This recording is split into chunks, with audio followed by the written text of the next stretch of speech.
বিদেশে থাকা নিজেদের একমাত্র সামরিক ঘাঁটি নীরবেই ছাড়লো ভারত। কিন্তু কেন বিদেশে থাকা নিজেদের একমাত্র সামরিক ঘাঁটি ছাড়লো ভারত? তাহলে কি ভারতের সঙ্গে সম্পর্ক খারাপ হয়ে গেল এই দেশের?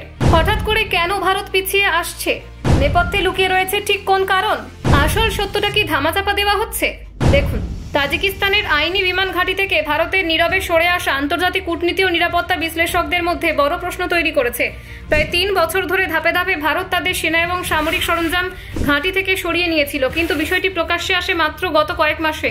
2 দশকের বেশি সময় আগে বিদেশের মাটিতে একমাত্র পূর্ণাঙ্গ বিমান ঘাঁটি প্রতিষ্ঠা করেছিল ভারত, যা মধ্য এশিয়ায় ভারতের কৌশলগত উপস্থিতির প্রধান স্তম্ভ। এই বিমান ঘাঁটি ছিল ভারতের শক্তি প্রদর্শনী এবং পাকিস্তান, চীন, আফগানিস্তানে সংশ্লিষ্ট নিরাপত্তা পরিস্থিতির নজরদারির একটি গুরুত্বপূর্ণ কেন্দ্র। আফগানিস্তানের নর্দার্ন অ্যালায়েন্সকে সহায়তা করার সময় থেকে ঘাঁটিটির গুরুত্ব বৃদ্ধি পায়। বিশেষ করে 2021 সালে তালেবান কাবুল দখলের পরে এই বিমান ঘাঁটি ব্যবহার করে ভারত দ্রুত তাদের নাগরিকদের আফগানিস্তান থেকে উদ্ধার করতে সক্ষম হয়। আইনি ঘাঁটির অবস্থান কৌশলগতভাবে অত্যন্ত তাৎপর্যপূর্ণ। ওয়াখান করিডোরের মাত্র প্রায় 20 কিলোমিটার দূরে অবস্থিত হওয়ায় এটি আফগানিস্তান, পাকিস্তান নিয়ন্ত্রিত কাশ্মীর এবং চীনের শিনজিয়াং অঞ্চলের উপর নজরদারির সুযোগ এনে দিত। ফলে ভারতের জন্য ঘাঁটিটি ছিল শুধু সামরিক উপস্থিতির প্রতীক নয়, বরং আঞ্চলিক ভূরাজনীতির গুরুত্বপূর্ণ অংশ। সোভিয়েত আমলে নির্মিত বিমান ঘাঁটিটি সোভিয়েত পতনের পরে নানান কারণে অকার্যকর হয়ে যায়। ভারত ব্যাপক সংস্কারে হাত দেয়, প্রায় $8 কোটি ব্যয়ে পুরো ঘাঁটিটিকে আধুনিক রূপ দেয়।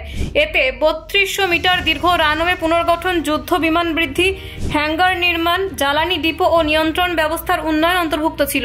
এই প্রকল্পের বেশিরভাগ কাজ পরিচালনা করে ভারতের বর্ডার রোডস অর্গানাইজেশন। 2002 সালে দ্বিপাক্ষিক চুক্তির পর পুনর্মাত্রায় পরিচালনার দায়িত্ব ভারত নেয়। একসময় প্রায় 200 ভারতীয় সেনা ও বিমান বাহিনীর সদস্য সেখানে অবস্থান করতেন।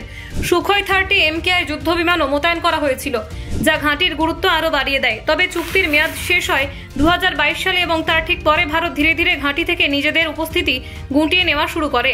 ভারতের জন্য এটি এক বড় ধাক্কা বলে মনে করা হচ্ছে, কারণ বিদেশে ভারতের আর কোনো পূর্ণাঙ্গ সামরিক ঘাঁটি নেই। আইনি ঘাঁটি ভারতের মধ্য এশিয়ার কৌশলগত গভীরতা তৈরি করত, যা চীন ও পাকিস্তানের প্রভাব বলয়ে থাকা অঞ্চলে ভারসাম্য বজায় রাখতে সহায়ক ছিল। একই সঙ্গে এটি ভারতের গোয়েন্দা কার্যক্রমেও গুরুত্বপূর্ণ ভূমিকা পালন করত। এই ঘাঁটি হারানোর ফলে ওয়াখান করিডোরের ওপর ভারতের প্রত্যক্ষ নজরদারি কমে যেতে পারে। করিডোরটি চীন পাকিস্তানের ঘনিষ্ঠতা বৃদ্ধি ও সম্ভাব্য বাণিজ্যিক রুট হিসেবে ভবিষ্যতে যে ভূমিকা পালন করতে পারে তার আলোকে আইনি ঘাঁটির গুরুত্ব ছিল অসামান্য। ভারতের কৌশলগত পরিসর এই অঞ্চলে এখন অপেক্ষাকৃত সংকুচিত হয়ে যেতে পারে বলে মনে করছেন বিশেষজ্ঞরা। ভারতের বর্তমান ভূরাজনৈতিক লক্ষ্যগুলো বিবেচনায় এই প্রত্যাহার নানান প্রশ্নের জন্ম দিচ্ছে। ভারতের কাছে সামরিক সহায়তার বেশ কিছু বিদেশি চুক্তি থাকলেও কোনো পূর্ণাঙ্গ বিমান ঘাঁটি নেই, যা বিদেশের মাটি থেকে কার্যকরভাবে সামরিক শক্তি প্রদর্শনের সুযোগ দেয়। তাই আইনি ঘাঁটি হারানোকে অনেকেই একটি বড় কৌশলগত ক্ষতি বলে মনে করছেন। বিশেষজ্ঞদের মতে ঘাঁটি ত্যাগের কারণ রাজনৈতিক, অর্থনৈতিক বা ক্ষমতা সন্তলনের নতুন কৌশলের ফল হতে পারে। ব্যুরো রিপোর্ট, অজানার দেশে।